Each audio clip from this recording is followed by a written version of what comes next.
General Bajwa ने अपने दौर में एक नहीं बल्कि 2 NRO दिए। सीनियर सहाफी जावेद चौधरी ने साबिक चीफ की शान में कसीदा नुमा कॉलम लिखने के 2 दिन बाद ही 180 डिग्री का पलटा खा लिया।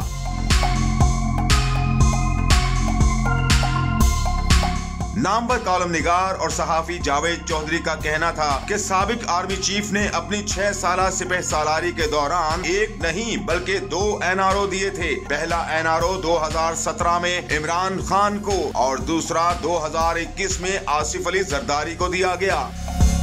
नवंबर 2016 में हनीफ अब्बासी ने सुप्रीम कोर्ट में इमरान खान और जहांगीर तरीन की नाअहली के लिए दरख्वास्त दायर की। चेयरमैन PTI पर ऑफशोर कंपनी और बनी गाला की मनी ट्रेल छुपाने का इल्जाम था, जबकि जहांगीर तरीन पर ऑफशोर कंपनियां, बैरून मुमालिक असासे और इनसाइडर ट्रेडिंग का इल्जाम लगाया गया।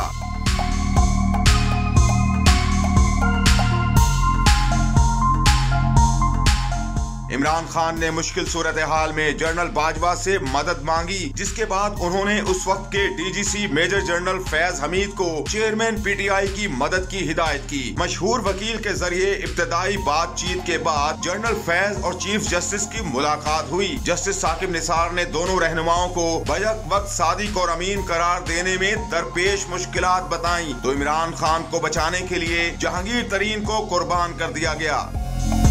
इब्तदाई प्लान में जहांगीर तरीन की सियासी वापसी की गुंजाइश रखी गई थी। ताहम 2018 में इमरान खान के बुशरा बीबी से निकाह के बाद तरीन साहब का पत्ता हमेशा के लिए कट गया। जावेद चौधरी ने मजीद कहा कि जनरल बाजवा का दूसरा NRO आसिफ अली जरदारी और उनके मुकदमात की कराची शिफ्टिंग था। सितंबर 2020 में PDM के कयाम से इमरान खान काफी खाइफ थे। उन्होंने जनरल बाजवा और जनरल फैज से मुलाकात में अपोजिशन इत्तेहाद यानी PDM को तोड़ने की फरमाइश की, जिस पर साबिक सदर आसिफ अली जरदारी को रिलीफ देकर PDM तोड़ने की तजवीज सामने आई। इमरान खान ने इस तजवीज को फौरी मंजूर करते हुए साबिक सदर के मुकदमे कराची शिफ्ट करने की हिदायत कर दी। यूं आसिफ अली जरदारी को भी NRO मिल गया और इसके नतीजे में पीपल्स पार्टी 13 अप्रैल 2021 को PDM से अलग हो गई।